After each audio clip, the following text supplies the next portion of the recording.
Red టీవీలో మీ వ్యాపార ప్రకటనల కోసం ఈ నంబర్ ని సంప్రదించండి 6281747728. ప్రస్తుతం మనతో పాటు ప్రముఖ పొలిటికల్ అనలిస్ట్ అంకమరావు గారు ఉన్నారు. వారితో ఒకసారి మాట్లాడదాం. సార్ నమస్కారం సార్. సార్ మార్చి 27 మరి అది చూసుకుంటే టీడీపీ నుండి చంద్రబాబు నాయుడు గారు ఆ రోజే ప్రచారం స్టార్ట్ చేయబోతున్నారు.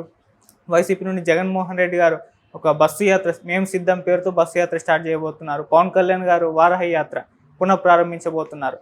మరి ఎలా ఉండబోతున్నాయి ప్రచారాల ఒక హీట్ అయితే పెరిగిపోతుంది. మరి మీరేం చెప్తారు సార్ దీని గురించి? ముందుగా జగన్మోహన్ రెడ్డి గారి అంశాన్ని తీసుకుందాం.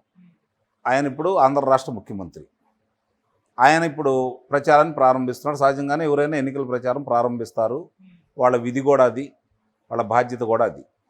కాకపోతే ఇప్పుడు నేనేమనుకుంటున్నానంటే వైఎస్ఆర్సీపీ శ్రేణులు నాయకులు ఈరోజు ఆ పార్టీని వదిలిపెట్టి పారిపోతూ ఉన్నారు. వాళ్ళ కార్యకర్తల యొక్క మనోధైర్యం దెబ్బతింది. వాళ్ళు ఈరోజు అధికార పార్టీ ఓటమి చెందుతుందని చెప్పిన శ్రేణులు వాళ్ళు చాలా స్పష్టంగా భావించారు. కాబట్టి ఆ పార్టీని వీడి నాయకులు కావచ్చు, కార్యకర్తలు కావచ్చు, శాసనసభ్యులు కావచ్చు, లోక్సభ సభ్యులు కావచ్చు, మంత్రులు కావచ్చు, పార్టీ వీడి వెళ్ళిపోతూ ఉన్నారు.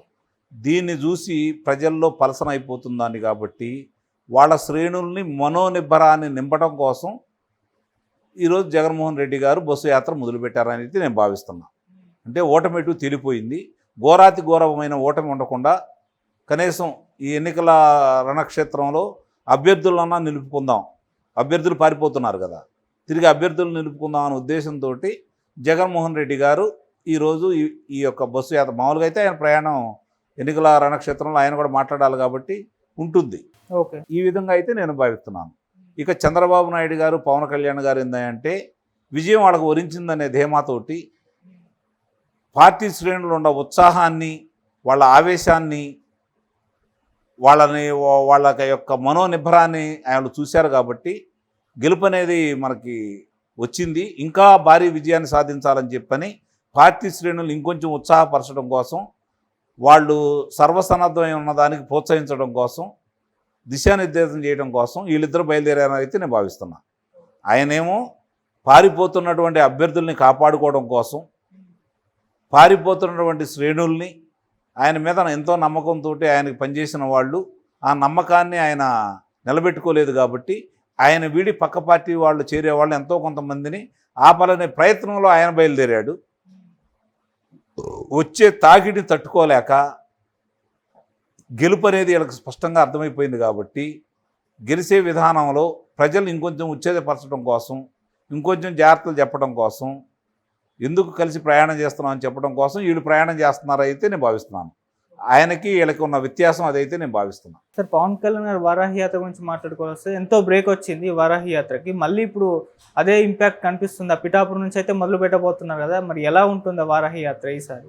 నిన్నటిదాకా చినుకు పడింది, ఒక్క చినుకు ముందు మన మీద పడింది. ఇప్పుడు ఆ తర్వాత చినుకు కొంచెం పెద్దదైంది, ఇప్పుడు ఉధృతమైంది. ఆ ఉధృతమైన ఆ ప్రవాహంలో ఉన్న నీరు ఇటు వెళ్తాయి.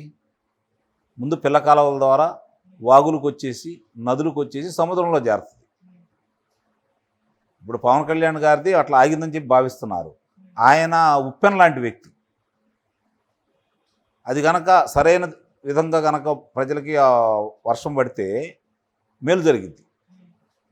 ఆవేశంగా కనుక అది తుఫానుగా మారితే ప్రళయం వస్తుంది. పవన్ కళ్యాణ్ అలాంటి వ్యక్తి. ఇప్పుడు దాన్ని ఒడిసి పట్టుకొని ప్రజలకి మంచినీరు అందించే కార్యక్రమంలో చంద్రబాబు నాయుడు గారు, పవన్ కళ్యాణ్ గారు ఉన్నారు. కాబట్టి ఆయన ఎప్పుడు ఆపినా ఇప్పటి వరకు పొత్తుల గురించి ఎలాంటి ఇబ్బందులు లేకుండా పొత్తు సక్రమంగా జరగడం కోసం పవన్ కళ్యాణ్ గారు ఎక్కువ సమయం కేటాయించుకున్నారు. ఇప్పుడు పొత్తుల నిర్ధారణ అయిపోయింది కాబట్టి అభ్యర్థుల విజయం కోసం నామమాత్రమే అది. వాళ్ళ అభ్యర్థులు విజయం సాధించారని అయితే నేను భావిస్తున్నాను. నామమాత్రమే కాబట్టి అయినా సరే ఉత్సాహం చల్లకుండా ఉండటం కోసం ఆయన ఇప్పుడు ప్రజాక్షేత్రంలో మళ్ళీ వారాహి యాత్ర ద్వారా బయలుదేరుతున్నారు.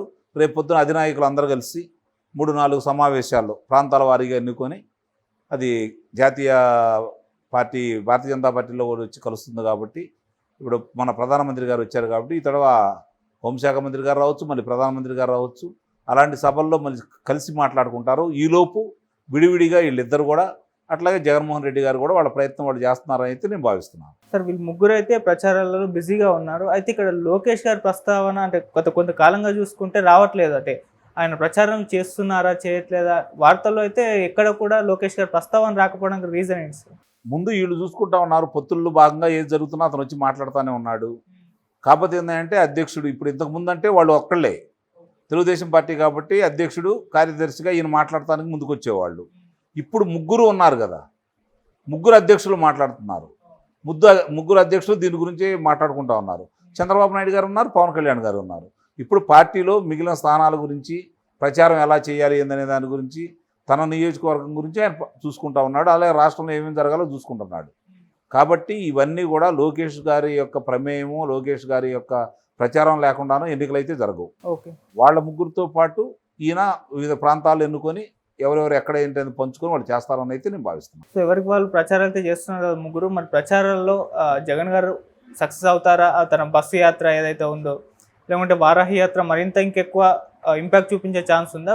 చంద్రబాబు గారు ఎలా ఉంటుంది? రాయలసీమలో పర్యటిస్తున్నారు కదా అక్కడ. చంద్రబాబు గారు ప్రయాణం చేసినా, పవన్ కళ్యాణ్ గారు ప్రయాణం చేసినా, రేపు పొద్దున లోకేష్ బాబు గారు ఎక్కడ సభలో సమావేశాలకు వెళ్ళినా ఆ ఉధృతాన్ని తట్టుకోవడానికి అధికార పార్టీకి ధైర్యం ఉండదు. ప్రజలు తండోపతండాలుగా వస్తున్నారు, వారు చెప్పే వింటున్నారంటే వీళ్ళ మీద ఉన్నటువంటి వ్యతిరేకతని వాళ్ళు బహిరంగానే వ్యక్తం చేస్తున్నారు ప్రజలు. కాబట్టి తెలుగుదేశం పార్టీకి ఇప్పుడు ఆలోచించుకుంటుంది వైఎస్ఆర్సీపీ పార్టీ. ఎన్ని స్థానాల్లో మనం తిరిగి గెలవగలవని ఆలోచించుకుంటున్నారో తప్ప ఓడం అనేది నిర్ణయం అయిపోయింది. అధికార పార్టీకి ఎక్కువ వచ్చే స్థానాలని ఎక్కడ మనకు అవకాశం ఉంటే దాన్ని నిరోధించగలవని చెప్పని ఆలోచించున్నారు తప్ప గెలుపు గురించి వాళ్ళకి ఆశలు లేవు, వాళ్ళ ప్రయత్నాలు కూడా అలా లేవని అయితే నేను భావిస్తున్నాను. కానీ అప్పుడు చూసాం సార్, సిద్ధం సభకు 10 లక్షల మంది వరకు వచ్చారని చెప్పేసి భారీ ఎత్తున ప్రచారం. తప్పే ఉందో రాకుండా 1992లో 93 చివరిలో మధ్యలో పివి నరసింహారావు గారు ఏలూరులో సభ పెడితే అసలు మామూలుగా రాలే జనాలు. మరి 94లో కనీసం ప్రతిపక్ష పాత్ర కూడా రాలేదు కాంగ్రెస్ పార్టీకి. కాబట్టి ప్రజలు వచ్చిన వాళ్ళు అభిమానంతో వచ్చారా, భయపెడితే వచ్చారా, లేకపోతే ఏందనేది సభలు చూస్తే మనకు అర్థమవుతూ ఉంది కదా. ఓకే, కాబట్టి జనం రావడాన్ని నేను ప్రామాణికంగా తీసుకోవట్లేదు. 151 శాసనసభ్యులుండి, 22 మంది లోక్సభ సభ్యులుండి, లేకపోయినా కూడా 21 మంది లోక్సభ సభ్యులుండి, రాజ్యసభ సభ్యులుండి, శాసనమండలి సభ్యులుండి, అన్ని జిల్లా పరిషత్తులు మీ అయ్యి, మా దాదాపు రాష్ట్రంలో 2 మున్సిపాలిటీలు తప్ప ఒకటే మున్సిపాలిటీ కదా తాడిపత్రి, కొండపల్లి, 2 తప్ప మిగిలినన్ని వాళ్ళే అయ్యుండి, అన్ని కార్పొరేషన్లో వాళ్ళే అయ్యుండి, అన్ని మండలాధ్యక్షుల్లో వాళ్ళే అయ్యుండి, జనం అంతమంది వస్తే ఇంకా తక్కువ మంది వచ్చారనే కదా భావించాల్సింది. నియోజకవర్గానికి 10,000 మంది కడిగేసుకున్నా కూడా మరి వాళ్ళు 15 లక్షల మంది ఉండాలి కదా. మరి దీన్ని బట్టి అర్థమవుతుంది కదా. సో ఎవరికి వాళ్ళు ప్రచారాలు అయితే చేస్తున్నారు కదా ముగ్గురు. మరి ప్రచారాల్లో జగన్ గారు సక్సెస్ అవుతారా? తన బస్సు యాత్ర ఏదైతే ఉందో, లేకుంటే వారాహి యాత్ర మరింత ఇంకెక్కువ ఇంపాక్ట్ చూపించే ఛాన్స్ ఉందా? చంద్రబాబు గారు ఎలా ఉంటుంది? రాయలసీమలో పర్యటిస్తున్నారు కదా అక్కడ. చంద్రబాబు గారు ప్రయాణం చేసినా, పవన్ కళ్యాణ్ గారు ప్రయాణం చేసినా, రేపు పొద్దున లోకేష్ బాబు గారు ఎక్కడ సభలో సమావేశాలకు వెళ్ళినా ఆ ఉధృతాన్ని తట్టుకోవడానికి అధికార పార్టీకి ధైర్యం ఉండదు. ప్రజలు తండోపతండాలుగా వస్తున్నారు, వారు చెప్పే వింటున్నారంటే వీళ్ళ మీద ఉన్నటువంటి వ్యతిరేకతని వాళ్ళు బహిరంగానే వ్యక్తం చేస్తున్నారు ప్రజలు. కాబట్టి తెలుగుదేశం పార్టీకి ఇప్పుడు ఆలోచించుకుంటుంది వైఎస్ఆర్సీపీ పార్టీ. ఎన్ని స్థానాల్లో మనం తిరిగి గెలవగలవని ఆలోచించుకుంటున్నారో తప్ప ఓడం అనేది నిర్ణయం అయిపోయింది. అధికార పార్టీకి ఎక్కువ వచ్చే స్థానాలని ఎక్కడ మనకు అవకాశం ఉంటే దాన్ని నిరోధించగలవని చెప్పని ఆలోచించున్నారు తప్ప గెలుపు గురించి వాళ్ళకి ఆశలు లేవు, వాళ్ళ ప్రయత్నాలు కూడా అలా లేవని అయితే నేను భావిస్తున్నాను.